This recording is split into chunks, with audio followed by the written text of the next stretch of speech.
Welcome back to Garageman's Adventures.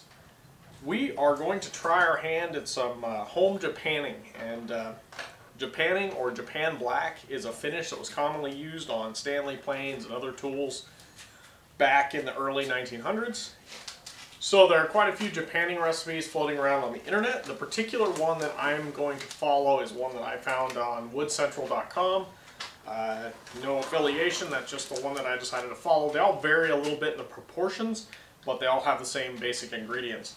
I have a little jelly jar I'm going to mix it up in, and I didn't feel like getting shot by my wife for using kitchen measuring spoons, so what I did was use a kitchen measuring spoon this morning with water and just filled it up to the proper proportions and labeled so I don't confuse myself which item is supposed to go where. And so this is the proper proportions with a little Sharpie line on it, so I can just mix it in this jar now. But the one we're following calls for 2 parts boiled linseed oil to 5 parts turpentine to 3 parts gilsonite. And this gilsonite or asphaltum, powdered asphaltum, I got from Renaissance Graphic Arts, which is like an art supply website. This was probably the most difficult thing to find. These, obviously, I just bought at the big box store. It's super fine, so if you've never worked for it before, it's one of those things that when you open the can, it's instantly everywhere. So we need to mix all of these ingredients together and then let them sit for several days so that they can kind of combine and mix all together. And then we'll get a test subject ready to go and we'll give it a try. So this is the boiled linseed oil.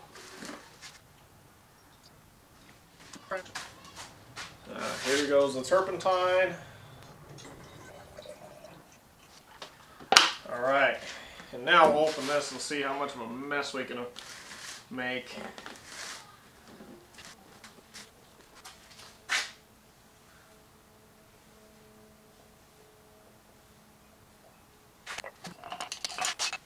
Alright, so now that we have our mix together, we're going to let it sit a few days and kind of mix together and prepare our test victim. Alright, so to test our Japan Black finish, I've got this body. There's a lot wrong with it. Somebody chopped it off on the back. The adjuster is seized and it's broken. The mouth is broken out. This one's not salvageable, so it's a good test piece. We won't start off ruining a good Stanley Bailey plane. We'll wait and do that later. So I'm going to blast it to prep it. I know that may not be the best way to prep a quality plane you're trying to redo, but it's quick for this test piece.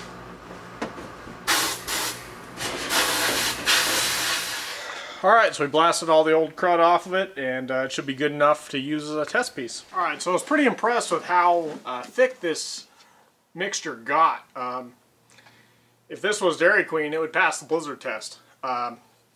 So it has thickened up quite well. The article we're following says something along the lines of less is more when it comes to this. So I got some a multi-pack of cheap throwaway artist brushes at the craft store, and I am going to use a small one to see if I cannot paint this on.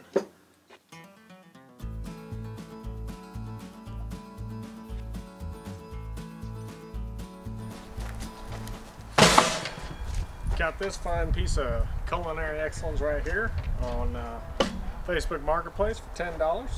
Today we're going to bake ourselves a plane. Alright, so you can see it's already starting to dry a little bit on there. I'm going to put a second coat on.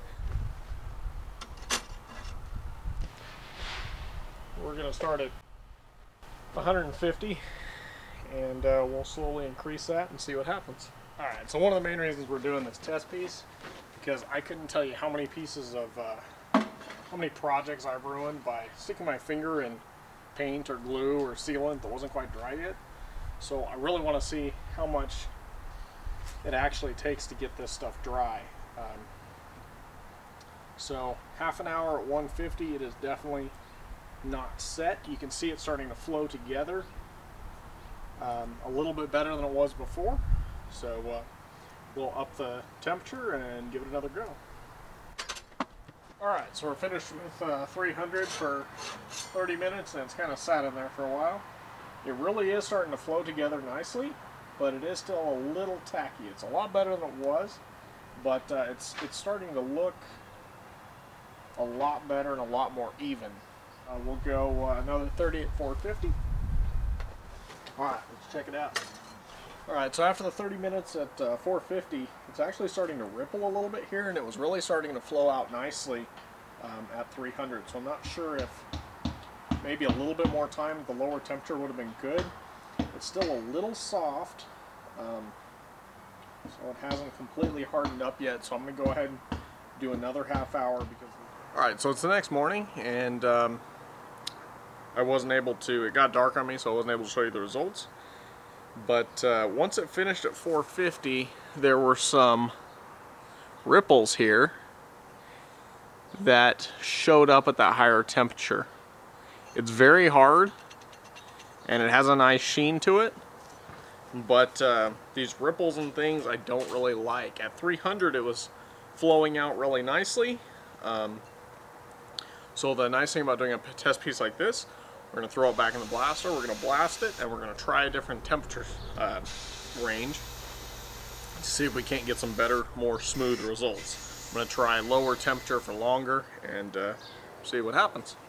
Last time I put a coat on, I waited about an hour, and then I put a second coat on, and I think that was really good. You could definitely tell where I had spent more time making sure that the coat was good and even, and where I didn't. So this time I'm going to spend a little bit more time, pay a little bit more attention to detail, make sure it's a nice even coat, and then we're going to put it back in the oven and see if we can't get better results this time.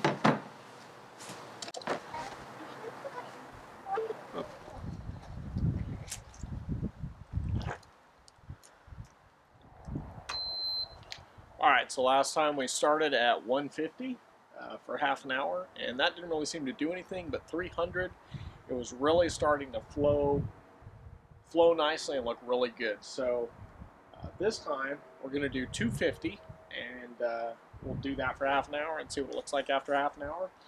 We're going to increase the temperature a lot more slowly than we did last time, and hopefully we get better results. Alright, so at 250 for 30 minutes, it's very soft, but it is flowing really nice. So I really like how that's going, so I'm going to keep the temperature down and we're going to continue on for more time.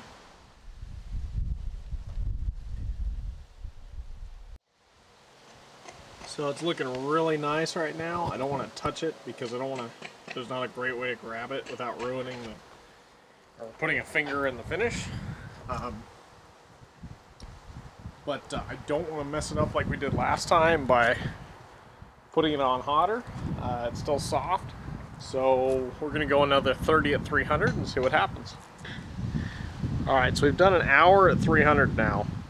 And it's still really soft, but it looks fantastic. So I think we'll up it to 350 and we'll give it maybe another hour and see what that does. But it's not rippling like it did last time at 450, so I think that was just too much heat. Alright, so it's getting a little dark. We did one more round at 375 for 30 minutes, and it looks fantastic. It's just ever so slightly soft in some of the thicker areas. So I think I'm going to do one more round at 400 for another 30 minutes, and it should be good by then. Alright, so here's our final product, and I think it looks great. It's a nice, rich, glossy sheen that's very accurate to what Japanning's supposed to look like. So this process does work.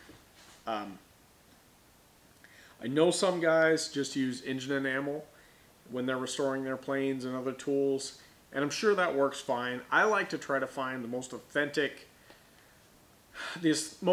processes I can when I'm doing tool restoration. It just is part of what I like. So hopefully you're watching this because you agree. So if you're wanting to do this, 3 things that I learned in the process of doing this test piece. Number 1, watch your thickness. The thickness as you apply it is very important. You can definitely tell where I got a little bit thicker on this lip, and a little bit on the sides on the first piece. You could see a little bit of sag. So it's important to make sure that that thickness is even and consistent. Number two, watch your temperatures, because you know, if you get it too hot, like I discovered on the first piece, you end up with some odd rippling, and it just made it look really funky. So that ties into point number three, which is definitely do a test piece. And that will allow you to understand what your oven's going to do. And maybe more importantly than that, you can see what thickness works and see what's going to look good. This test piece was perfect to do a plain body because, for one, it's what I'm going to be doing when I do an actual tool.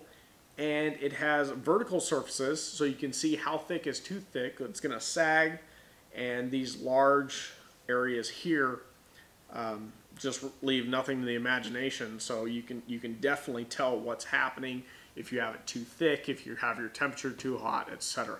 So lastly, just be safe. Some of the chemicals and things are kind of nasty. Read the labels, proceed at your own risk, but I think the end result is worth it. Thanks for watching Garage Best Adventures. We've got more tool restoration and more great projects coming your way soon. So hope you hang out and consider subscribing. And let us know in the comments if you enjoyed the video. If you've tried this yourself, we'd love to hear from you. See you next time. Thanks for watching.